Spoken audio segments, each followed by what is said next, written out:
And we're live with our 138th episode of Absolute AppSec. I'm Ken Johnson at CK Tricky on Twitter, joined by my co-host Seth Law at Seth Law on Twitter. Seth, say hi. Hey everybody, welcome back to another episode. We are excited to be here as always.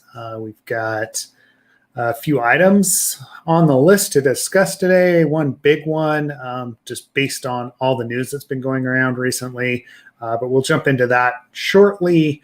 As far as announcements go, we still have the course that's available at Black Hat. That will be virtual, but Ken and I, well, I'm not sure if Ken's coming out, but I'm going to be in Vegas for DEF CON as well. We're going to be at Forward CloudSec. If anyone wants to jump on there, looked like there was snafu with the tickets. Initially, it didn't say there was any, but there have been some available. So if you want to support Scott Piper in that group, or you're interested in cloud security, come out to that. We're not speaking or anything, but it's local to me here in Salt Lake City. So I think we'll do some sort of a happy hour or some sort of an Absolute AppSec event if anyone is interested and around. Outside of that, I don't really have a lot of other announcements, Ken, unless something else has come up that you've got, that you're aware of. I was just going to mention that Naomi Buckwalter will be on the podcast. I don't think it's next week. I think it's the week after. I think it's June 29th, I believe. That sounds correct. So that'll be a fun episode. Definitely looking forward to it. I think you've covered the majority of it. I'm a little brain dead from just traveling this weekend and stuff like that. So if I'm mentally slower than normal, that's why. Anyways, Any what's going on with you, Seth? What's going on with you? Well, let's see. House construction, right? Like I've been dealing with construction projects, but that's not really technical related. I've been getting into some cryptocurrency stuff, doing some code review. That seems to be what we do nowadays, right? Just trying to get through the summer. We've started ramping up the Hacker Tracker updates for 2021 for the next version of DEF CON, and just feels super busy, right? This time of year before conference season, right? I guess that early August timeframe, everything kind of ramps up, and then we jump into full-on business. Like Q3 is always crazy. So that's basically my life right now. This is the good time then to do the yearly reminder of do not wait until Q4 to schedule your consultants and your assessments and your training and things like that. I know people want to wait, see what their budget looks like, and then spend it to regain that, to keep it for the next year. Yeah, it's a bad idea to wait. It's a bad idea. If you go to any consultancy in October, they're going to wring their hands and be like, we don't really have capacity, which equates to if they can do it for you, they're finding somebody or sub or somebody else to go through, and it may not be as high level of expertise as you want, right? That's Seth saying, if you want the A team, no, this is true with every consultancy. With every consultancy, if you want the A team, you don't wait until Q4. If you want whatever that they've got time for, you wait until Q4. Mm-hmm. So, and that's like, I wish that there was a better way to make that work, less cyclical. Not that it matters to me. I don't do consulting, but it does matter because you tend to, I feel like in this career, you tend to go in and out of defense and consulting. And so I'm sure eventually it'll be something that I'm back doing, and someday. And don't wait until Q4. That's the moral of the story. Don't wait until Q4. Don't wait until Q4. Yeah. It's so annoying because it's like you sit there, especially like when you plan out the budget for a year, like not the budget, but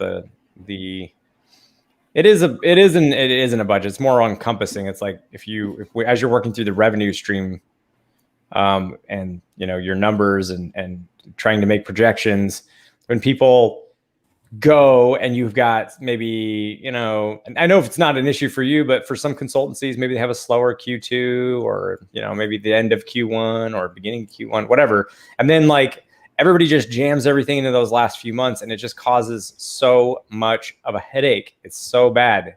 It's like, this is a problem that just is like on. I don't want to talk about the whole episode, but it's just ongoing. It's like, well, and I mean, I have this issue even with organizations, right? That they planning for security testing, right? It's either not built into the development plan, or they contact, like, security has a requirement that they do some sort of security testing before they go live, and they don't realize it until 2 weeks before they go live. And they come to me and they ask, well, yeah, can you guys jump on this? And it's like 2 to 3 weeks worth of like testing work. And I'm like, no, right? Like, this isn't right. Like, yes, we could jump on it, but number one, you're going to, I'm going to have to charge you to bump other clients. And number two, we're not going to get through it. And if we find anything, you're going to have to go back and fix it, right? Like, it's just, there's a lot of misunderstanding of what security testing actually is. The compliance checkbox that a lot of people are looking for when they come to us is, oh, it's just like a unit test or an integration test where you just run some tools and we get the like green check and move on. So I don't know how to educate customers other than working with them and talking to them, but it's a problem. You're right, across the industry. Yeah, it's been this problem that just has continued to. And I know there's like, of course, we know the ways to like, manage that and handle those situations. And sometimes you'll do more like embedded work or kind of like almost like subscription style work, to do more even like strategic work throughout the year. Sometimes, I mean, there's all kind of, we could delve in forever on like the little strategies that you learn to put into place and put, certain work that makes more sense for a certain client, and then other work that doesn't. But then it's like, it's always this balance in this game. And then you get to Q4 and it's like, whatever you put into place, people just, doesn't matter. Yeah. And that's when you get new clients too. And it's like, are you kidding me? You're a brand new client. I don't want to bump the other clients for your, and yeah. When you said 2 or 3 weeks, the truth is like, yeah, 2 or 3 weeks, but like, when you scope things, that's 2 to 3 weeks so that you can make the price reasonable. If we were to not do that, the realistic, like best case, most optimal would be sometimes months to do a proper review, in the best way possible, where it's the most comprehensive. It could take that long, when you're talking about like millions of lines of code and such. Anyways, my point is, don't wait till Q4. Don't be that person. Don't be that person. Yeah, come now, because Q3 it doesn't even affect me. Yeah, I'm just saying. Yeah. Also, that is a good thing though to just real quickly while we're on the subject. That is a good thing to mention though too, is like if you have a large application, right, like a monolith, or even if it's not a monolith but it's like multiple services, and you want a decent review, but obviously you can't pay for months of testing. Pinpoint strategic parts of the application that you're concerned about. Don't just say, can you make this secure? That's the worst thing in the world to do. It's like, be like, yeah, just like, find vulnerabilities, do an assessment. Like, that's fine. We can do that. And we'll go for like a specific subset. And like, we'll look for things of certain levels of risk. And we talk about all this in the code review. But the most optimal really is to say like, hey, our application does SSO. I want to pick apart SSO. Like, are we doing that well? Or, hey, our application relies pretty heavily on this authorization library. I want you to take a look at how we've implemented it, as well as the authorization library itself. Like, break it down into sizable, digestible chunks that make sense. Not just be like, hey, here's this gigantic monolith. Try and find vulnerabilities. Yeah. Like, that's not, and that's on us too, to, if you're a consultant, to have that conversation with your clients. But yeah, I think that's what I see the most often, or used to see the most often, was people come in and be like, just secure my app. And it's like, no, that's too much. Because what ends up happening when someone brings millions of lines of code, a huge monolith, and just says, just make it secure, you're just going for the highest impact places, like literally in places, and then looking for the most high impact vulns, and then trying to do any like checklisty basic security hygiene checks things like headers and TLS and all that stuff. That's the reality. And I'm not saying that's like you can't do a valuable test, but I'm saying it would be more valuable if it was more strategic. Yeah, I'm rambling. No. I mean, you're absolutely right. Like,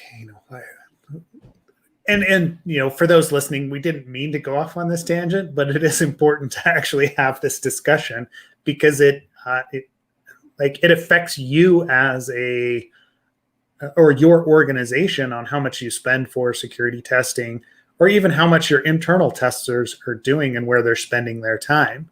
Right. So even this goes as far back as when I was working at the bank, that they'd be like, oh, we have to test all the applications every year. And I'm like, yeah, there's a team of 2 of us and there's like 500 applications. So you want me to look at each application for, 2 hours and tell you that it's secure, right? Like we did the math at some point, but that doesn't quite work out, right? No. And it was just, I'm like, no, this is not how you mitigate risk for an organization. It's just not, right? Like it always goes back to threat modeling, goes back to, what are the pieces that you're really concerned about? And so we had to have that discussion with the organization because, it basically went up to some VP because it's a bank and everybody's a vice president who was like, nope, everything has to be secure. And they made some compliance judgment call and told them all that that's what they were going to do, told all the auditors. And then the auditors come to us and they're like, hey, it says that you look at all your applications on a yearly basis. We want to see the results. And yeah, it became a whole thing, right? And I know most organizations deal with this, especially highly regulated organizations, because they have certain expectations, right? The FDIC, other third parties that come in and look and ask them what's going on. So, so to unwind this completely, right? What Ken is saying is you've got to plan ahead and you've got to do some sort of risk analysis on what is it that we really want to target, right? If you just implemented, like he said, new SSO, new single sign-on functionality, maybe that's where you spend some cycles, is like doing a deep dive there instead of trying to analyze 500 different API endpoints for, input or SQL injection or find ways to automate, right? Like there's places to spend that focus that are better value to the company than others. No, and it's funny you mentioned the compliance aspect. That's why this is on top of my mind right now, and why I'm kind of like talking about it is that I had to, we're in the process of codifying, okay, this is when we do third-party tests, and this is how we do third-party tests, because to get the most optimal result. Because I've been on the other side of this equation, and I know that if this is exactly what I'm saying. You do need to be smart about how you engage a consultancy to do testing. It just, yeah. I have plenty of examples of how that has played out when that doesn't happen. And it's just the least optimal version of testing, because, and then again, when we do I always say this, when we do our course, we talk about how when you engage your client, need to talk to specifically or solicit specifically from engineering their biggest concerns and risks, which is part of that, as well as the organization, right? And that's how you kind of, if they can't tell you what specific parts, that's kind of how you pare down. Is you say, what are your biggest risks? What are you most concerned about? Oh, well, we just did this new crypto library so we could securely do whatever. And it's yeah, all right, cool. That sounds like a good starting place. That's an important security function. It's new. Let's look at that. So it's yeah. And you said requirements. And so sometimes the requirements are just look like you got to do third-party testing, but there's a lot of wiggle room within those requirements about what is third-party testing. So it's up to you. You get to make these choices most of the time. And I know there's organizations out there like consultancies that'll do, a dynamic scan of your web presence and send you a report, and, it's a compliance check, right? That's all that they do. And if that's all you're looking for, great, right? Those organizations exist. I don't know. It was Lee that had that interesting point in Slack, right? I think that's Lee, right? I can't remember. Larry, there you go. Sorry, Larry. Yeah, it's funny how people take time estimations with nothing else going on or with current workloads, and people show up last minute to get this work done with all resources dedicated elsewhere based on those estimates. Yeah, I can't tell you the number of times that a client like will talk about work and like what the pipeline looks like, and I'm like, okay, yeah, they'll sign a contract saying they want someone for 2 weeks, and then I don't hear from them, right? So they never book it, they never actually like put it on the calendar because they're in development mode, and then they show up basically the week before that they want that to launch and say, okay, we're ready for security testing now, and I'm like, okay, in the contract, it states that I need like 2 to 4 weeks of runtime to get resources aligned for you. And I can't help you out right now. I can if I pull in someone else, and they may or may not be A players, like you're saying. They may or may not have like familiarity with you as a client with your, so it's just well, and that's a good point. That point alone is something that's important to highlight, is that when you have your consultants, you want to be able to place them with the same customers. If it's, there are times where you want another set of eyes because you do need like a sort of a second check, like, does that make sense? Like sometimes, maybe somebody did an assessment 6 months ago and you're like, okay, you know what? I want this other person who maybe knows a lot more about this type of text or this tech stack, or maybe the application's like core business purpose and whatever. Sometimes you do want the second person to come behind and do that, but most often you do want to like have that person who has established that relationship, has already done the initial, like a large part of the initial upfront work is figuring out the tech stack, the application behavior profiling, all the components that do security impacting things, and just getting to know that staff, getting onboarded. And so sometimes like a lot of times you want the same person. And like you said, if you just like come in last minute, it's like, well, that person's now assigned to something else and you put me in a weird spot. And, and also when you do your projections, it's not like just week to week. It's like, we're talking sometimes months out, what the schedule is going to look like. There have definitely been times at consultancies we've worked at where it's like, it's this time of year and they're like, hey, you need to start scheduling your time for Q4 and put it on the calendar. Because otherwise you're not like, just don't expect that you'll be able to, I mean, I have my own opinions about that, but, that there are places that certainly are like, hey, if you don't put it on the calendar soon, you probably won't be able to take vacation in Q4. Yep. So, yeah. Yep. Anyways. Yep, we've dealt with it, right? So anyway, yeah. To roll it all the way back, basically, contact your testers and get on the calendar now, because once Q3 hits, all bets are off, right? It just that's the life that we live. Well, that's the life you live. That's true. That's fucked up. Sorry. No, but like it's equally important on both sides to care about it and not just look at it as like something that you just do. It's like, 'cause it's easy to do that, especially when it's like someone's forcing your hand to get a test. But it's like, hey, if someone's forcing your hand, you just got justification to spend money, so use it wisely. Yep. Yeah. Be smart. Yeah, be smart about it and actually analyze what you should be. And right, like there's ways to go about it to get your checkbox and still actually get security done, right? That's the big problem that we have with the compliance frameworks, is a lot of it is very checkboxy, right? It's if you've dealt with auditors before, it's very easy to point them in a specific direction and say, yeah, we did that. See, here's a report. And it doesn't necessarily add to security of a product or of an organization. So if the org is actually spending money to do that, let's make sure that it actually improves the overall security and just isn't a checkbox. So yeah, you can do both. You can do both. Yep, sure. Cool. Well, that was 20 minutes accidentally.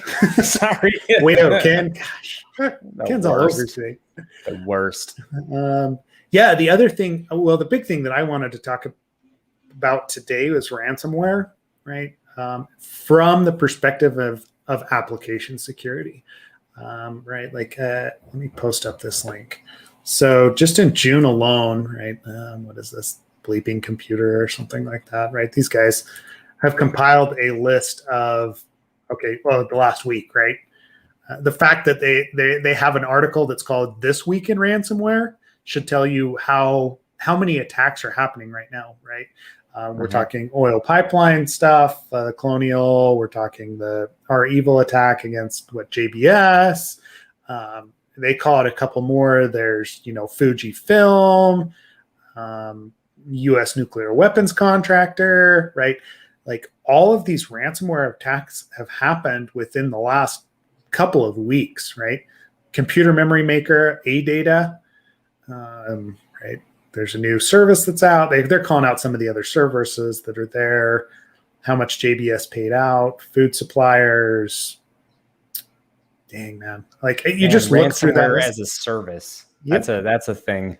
Yeah. I mean, you knew it would be, right? Like there's always been the malware as a service providers in, Russia, China, like affiliations. They've got customers that come to them and they basically, exploit things. And then you want a ransomware, here's a list of computers we have exploits on, and like people target it.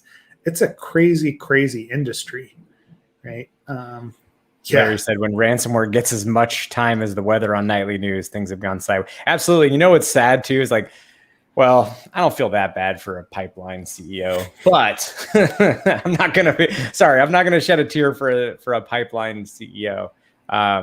Anyways, oil pipeline, but I watched the Colonial Pipeline CEO in the news and it was just like, oh my gosh, talking about the decision to, pay the ransomware, which sounds like it was pretty much recovered anyways.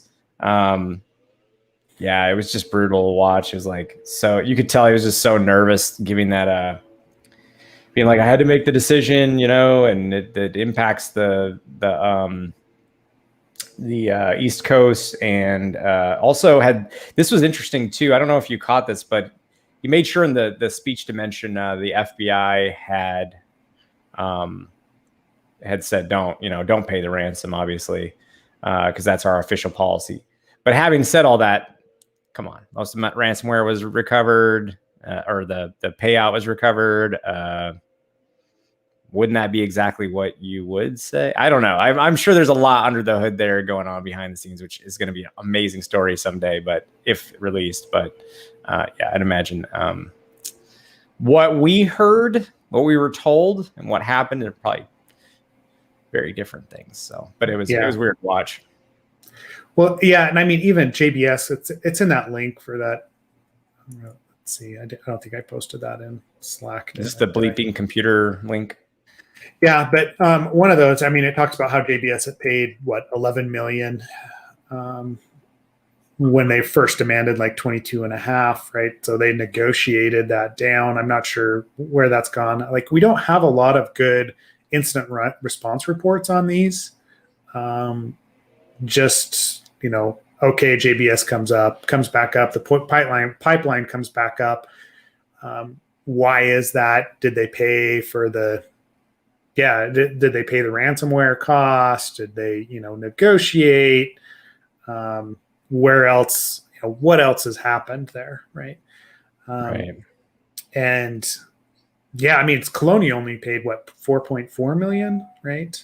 For their ransomware. JBS paid, I mean, that was almost double. And you can see why ransomware as a service is taking off if those are the sorts of numbers that DarkSide and the other groups are getting, because, right, like, I mean, it's all automated. You just have to target specific companies and look for like, okay, where have I actually found these exploits and what can I do with it? And so that's where I wanted to go with this, is from a defender side of things, and especially you, Ken, working in an organization, like what is like the appetite from management or from like the C-suite on ransomware, and what are you guys doing to protect yourself from that? Oh, wow. Yeah. I know it's a lot. We'll get into like some of the onesie twosie things that application security or product security people can do. But just in general, from an organization perspective, like what is the buzz? I don't know our C-suite's position on it. I hope I never find out our C-suite's position on it as well. I hope I never have to be. None of us have to be forced to figure out that. But I think like obviously, there's lots of like endpoint detection, a lot of monitoring in place. These things help, but I guess I don't know. How often is this like a target of opportunity versus a target of like it was a target, right? And they finally got in, which is like always possible. You can always phish somebody. You can always do, like where there's the absence of technical protection, there's always the presence of human error, right? So even in the most secure technically environment, technically speaking, you there's probably a way to get in. That's the way that I like to. I think most of us think. In terms of like, what is it ransoming, right? Like, what is the type of data that we're talking about? Like redundancy, because some of these I think are just like they lock you out of your own access to data, and without redundancy, that's a bit difficult to deal with. In other cases, I have to look at the other cases. I would imagine we're talking about wholesale takeovers of the most important vital bits of systems. Again, like it's a little hard for me to know exactly what the ransomware and this is not my expertise for sure. So I feel very much out of my depth here, and I'll just admit that. But I would say, especially when it comes to critical services like hospitals and pipelines and things like that, it would be pretty hard not to just say, look, we're going to pay this ransomware, especially like the amount that they were asking. When you look at the numbers overall, it's actually really a relatively small numbers, even though it's big wins for these ransomware attackers. It's relatively small numbers for the people they're attacking usually. Again, not my expertise, so if that's incorrect, but according to what I'm looking at, the targets and the payouts, that seems to be true.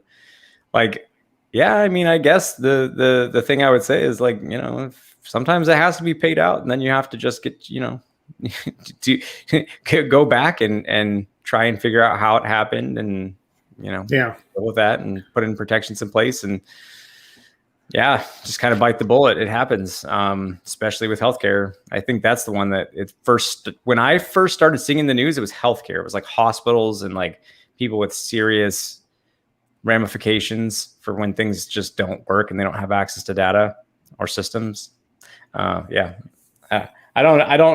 just, like I said, I hope we never find out like, what our policy is on that. Yeah. Well, and I mean, this is the interesting thing with ransomware in general, right? Is there's all these components. Like we always talk about the different like software supply chain attacks, dependencies, how that can insert, code into your application. And I don't think there's been evidence of ransomware coming in through those avenues yet, right? Like yet. Because they do target, they send out phishing emails, there's other easier avenues right now. But the protections that we start to talk about preventing code and, untrusted data coming into your environment and into your application is where this all starts. Right. It's education at some level of, okay, who has access to what do they click on? Like, how do you keep yourself secure? But when it comes to an application, Ken, you jumped onto redundancy pretty quickly, right? From how do I protect against ransomware so in my application, right? If we're just looking at an application solely from that lens, I go back to that, confidentiality, integrity, availability, the CIA triad. And this is a combination of integrity and availability that we're looking at. It is an attack against the integrity of the data like what it is that you're actually doing, the functionality that exists there, and then the availability is what they're taking advantage of because they're conducting a denial of service attack against your application through the integrity exploit, right? So Ken, you talked about redundancy, right? That's one of the main avenues that organizations look at for preventing ransomware attacks. So that if someone does get in, you just inevitably assume that eventually someone's going to click on a link, that they're going to encrypt this data on a file share.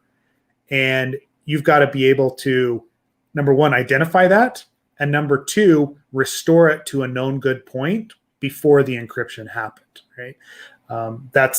Those are the two principles, I guess, of preventing ransomware or dealing with ransomware if it's already made it in through the front door. Unless you're doing that in your application, right? All bets are off, and you're gonna end up having to pay that fee. Yeah, I mean, to that end, when like, I don't know, just say early, like pre 2010, right, and even a little bit after, but like definitely, I can speak to from 2002 to 2010. We'll say there was a lot of emphasis on, well, and before 2002, I can just speak to the roughly 2001, 2002 to 2010 timeframe. There was a lot of emphasis on hardening the perimeter, but right, like we found that was the worst strategy because then people are just like soft, crunchy, inside. You could just like if you get in like through phishing or whatever, which is likely, someone makes a mistake, which is likely, in like a config or something, I'm saying, or put something online they shouldn't have, whatever. And you get in, it was like a free for all, right? And there was kind of this assumption of like, if we harden at the perimeter, then like that's our valiant effort, and let's just hope nothing happens. And then over time, post 2010, as like, I guess through like RSA and all the like conferences that the C-suite kind of go to, what we had been saying at like hobbyist conferences started to surface its way up, started to change the industry. And like when I say we, I just mean as security practitioners, we'd been emphasizing like, you shouldn't just try and harden the perimeter. You should actually do the opposite. Well, not the opposite, but you should assume that there's going to be a problem, and you should run tabletop exercises, have redundancy in place, all the things that we talk about. So instead of just relying on your perimeter security, which is arguably, as important as all of the other pieces like internal hardening, and like we said, redundancy and having a response plan and having tooling and detection and knowing what to do. And also just like that idea of just assuming that you'll be breached and then work backwards from there. Again, I think we talked about this. We mentioned the concept of a pre-mortem instead of a post-mortem, just pretending that something went wrong and going backwards from there. This is the same concept. Just assume that you're breached and then work backwards from there. How bad would it be if like the worst thing that you could imagine happened? And how would you deal with that? Yep. And I think that's the tone that has been set for this last decade. And hopefully like for the upcoming decade, we have even better, more improved guidance. But yeah, that's long and short of it. Yeah. But I would hope so, right? Like, and actually, like while you were talking here, I went to OWASP. I looked at their like anti-ransomware guide, right? And it actually hasn't been migrated to the new site. I found it hilarious that it was. But if you look at the migrated content, there's some good things there, right?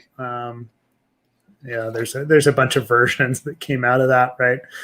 The thing is, I haven't dealt with a ton of ransomware, but I have dealt with really annoyingly persistent attackers in web apps who are putting like web shells on the app and making back doors and it's like, and not like the most notable one I ever worked on was actually not even a company. It was in Oregon. I was just doing volunteer work for them because I felt bad. And it was to the point where the app just had to be like every system had to be burned down, app just scrapped and entirely started from the beginning because that's how bad and persistent it was. So, yeah. Well, and I mean, even in that guide, right? Like I know it's a couple years, it hasn't been updated for a couple of years, but it's all the same stuff. It's all the same hygiene that we've talked about over the years, right? When it comes to an application, and like, who do you trust? You know, I know you give me a lot of flack for the AAA, like talking so much about logging and monitoring. I don't give you flack. I just think it's the most dad version of all the topics. That's the best way to describe it. It's the most, it's responsible, it's important, and not like people don't do it. Yeah. Yeah. It's like Crocs-n-SOCs, man. Like, it's, you know, they're comfy and it's important and it's functional, right? Or function. Yeah, no, I'm just kidding, man. I'm just kidding. It's super important. Actually, it is very important, especially in systems with compliance requirements. Auditing is incredibly important in financial systems. So yeah, auditing is important in general. Auditing, Crocs-n-SOCs, got it. Crocs-n-SOCs. There might need to be a new T-shirt related to that. New swag idea. But no, I don't know. I mean, I see so much poor hygiene when it comes to that, because it is it's not an active control, right? When we think about most security controls, we think about like, oh, firewalls block things. You've got access control. You've got identification of users. We've got their authentication. We've got the roles to determine what they can get access to, what functionality exists. And it's so often an afterthought, right? Like how we're monitoring for attacks, how we're checking to see, right? Like, I mean, ransomware, like I start thinking about web applications and like the old, I mean, it's not old, but whatever, 3-tier architecture. Okay, what happens when the database, like all those tables are all of a sudden encrypted, right? Because somebody found an avenue in that's not related to your application. How do you notify on that, right? Like, are you, what are you doing with those database errors? What are you doing when you try to look up ID parameters and all of a sudden they're just some encrypted value? How does your application respond to that, right? Because what you're seeing from JBS, from the pipeline, like on these systems, is there was no error. Like not only was there not a way to, like, they hadn't backed things up how they needed to, they didn't have the redundancy built in, but there was no error plan in place, right? When the application fails at that level, how do you handle that, right? We talk about error handling in courses, and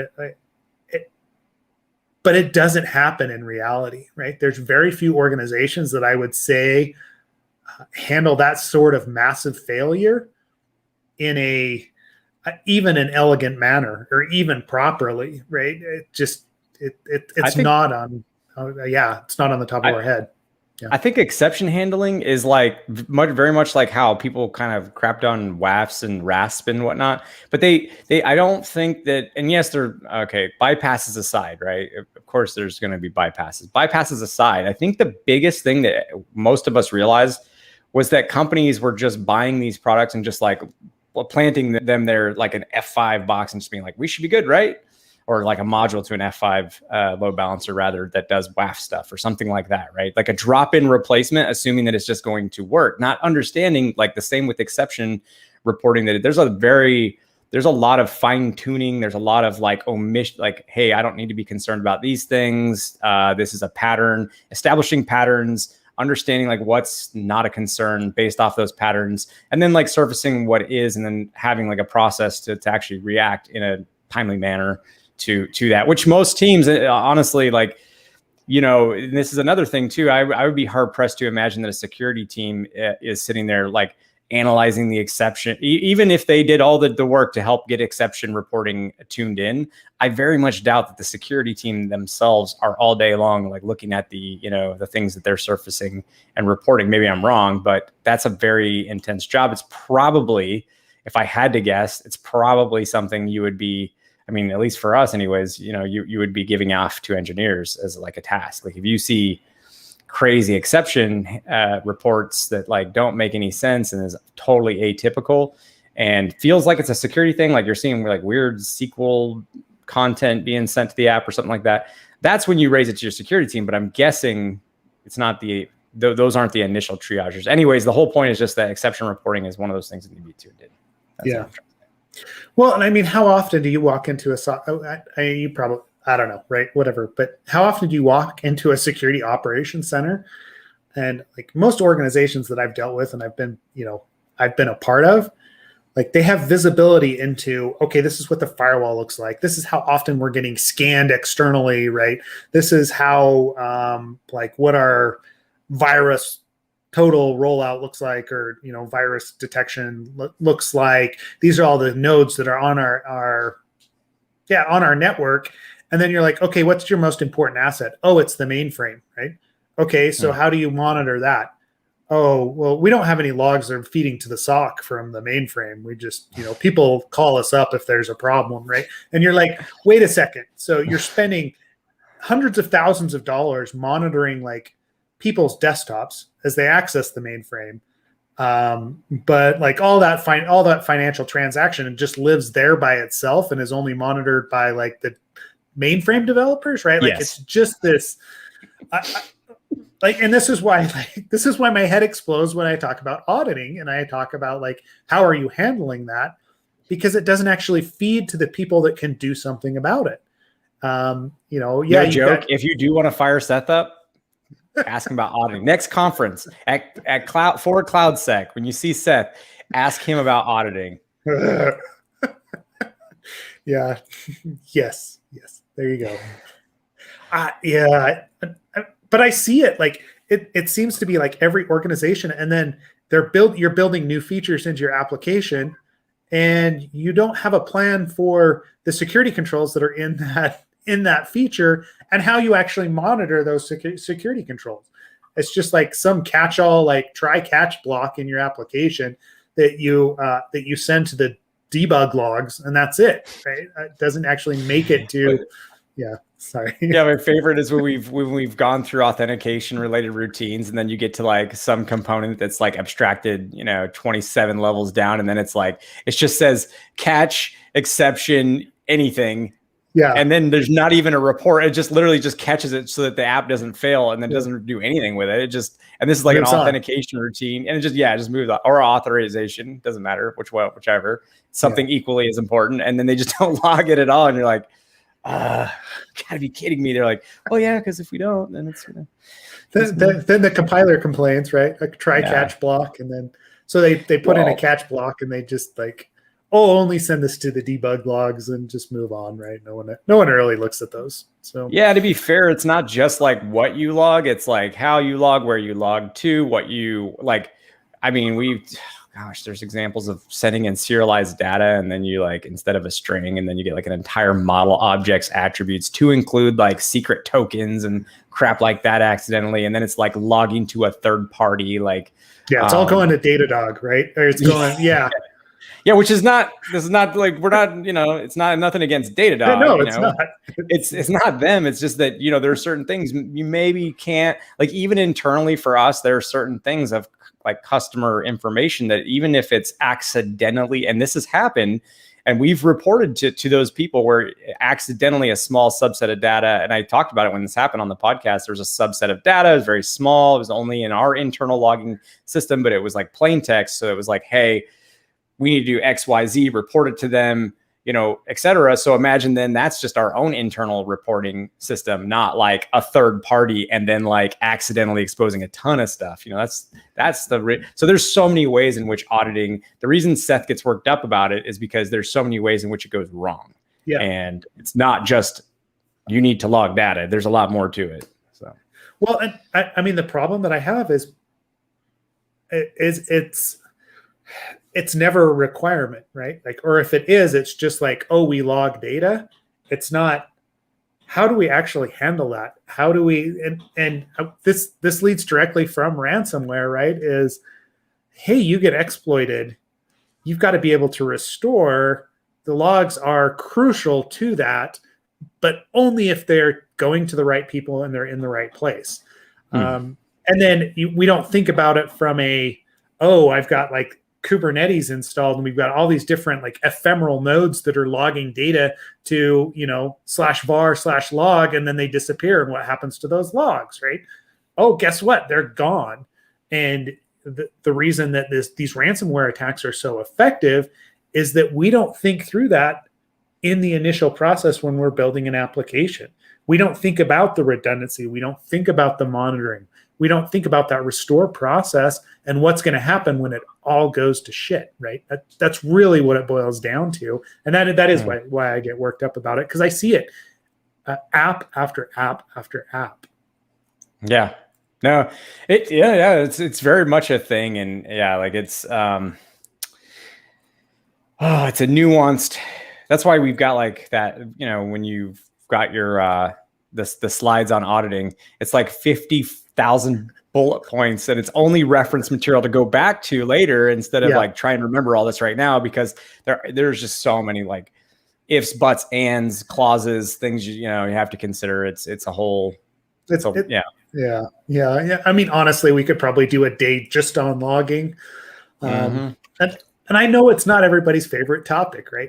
I get it. It's the Crocs-n-SOCs of topics. The dad topic of AppSec. It's the cell phone on an exterior phone clip on your belt. No offense, but that's what it is. That's what it is. And damn it, I'm going to make a career about talking about this. That and unit testing, right? No one wants to write tests either. Like you're right. I have focused on Crocs-n-SOCs. You have, but it's because so much can be taken care of with like properly with these are essentially guardrails. That's what they are. They're safety mechanisms, and they're important. But they're not like as cool as like the latest, pickle serialization vuln or whatever, cool thing in this SSRF, what's the other one we saw? There's been a bunch of new cool stuff, but it's not that. That's right. Hipster Vulns. Hipster Vulns. Yes. Hipster Vulns. Yeah. Yeah. Yep. So it's, it's not as, it's more. Yeah. You want to protect your application. You have to implement the controls that aren't sexy, right?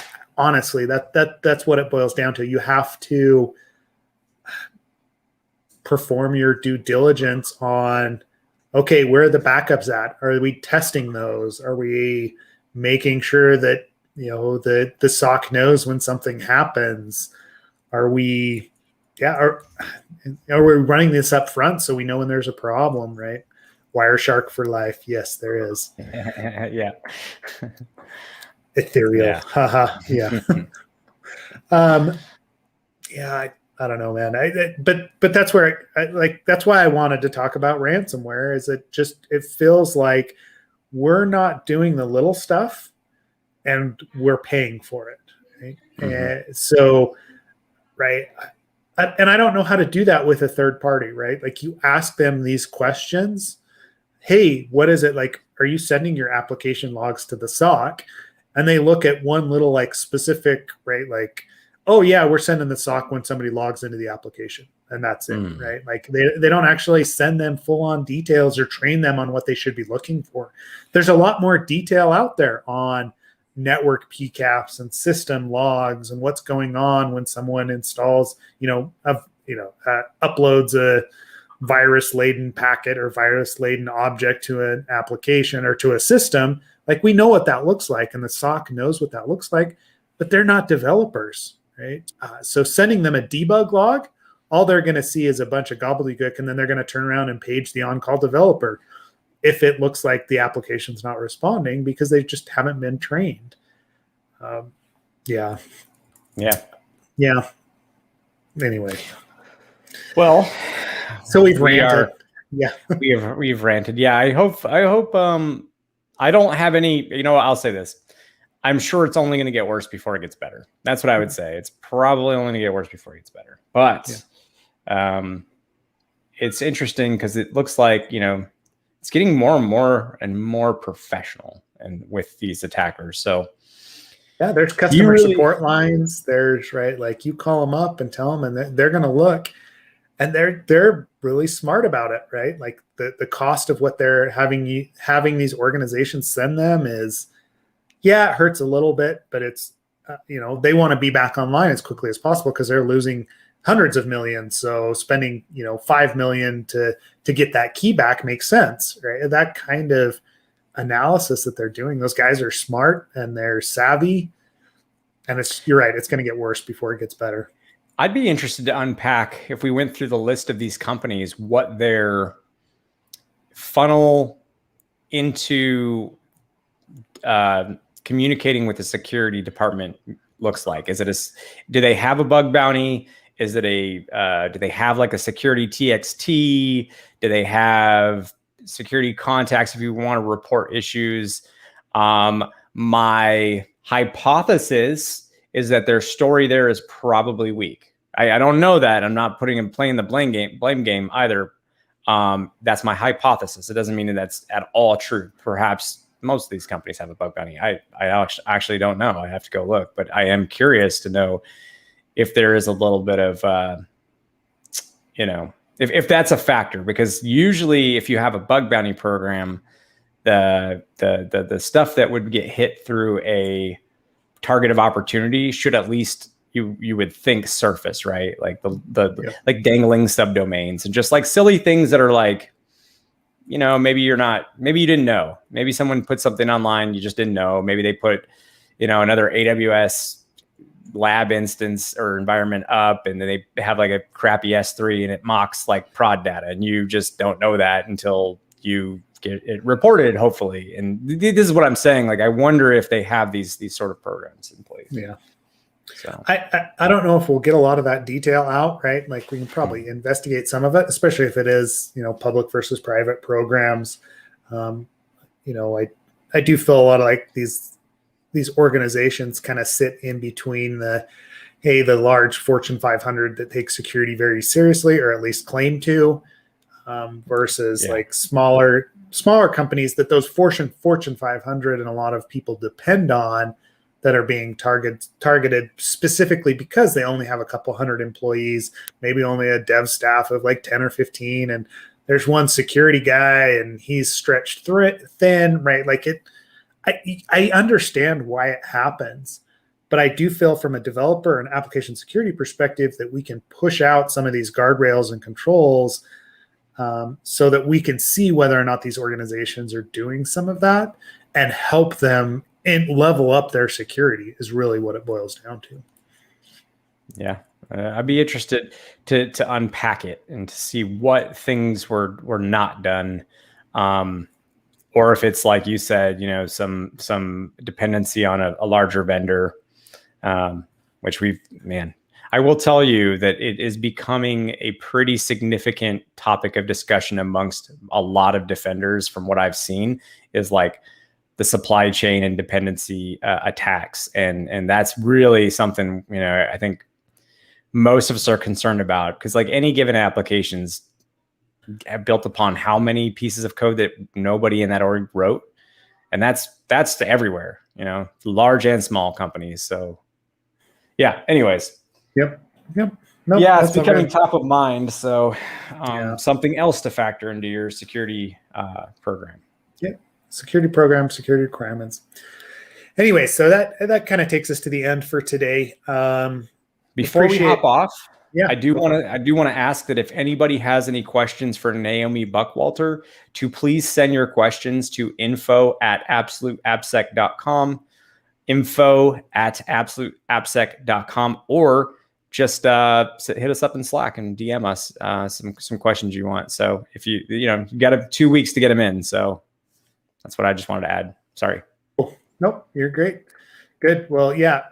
As always, come join the conversation. Hop onto Slack. If you have specific things that you want to talk to Ken and I about, info@absoluteappsec.com. If you want swag, you're going to have to find us. We didn't announce anything today, so if you may be able to convince us to send you something if you email us, info@absoluteappsec.com, and join the conversation. But otherwise, appreciate the views and the interactions. Thanks everybody for joining. Thank you for listening and participating. All right. We'll see y'all next week.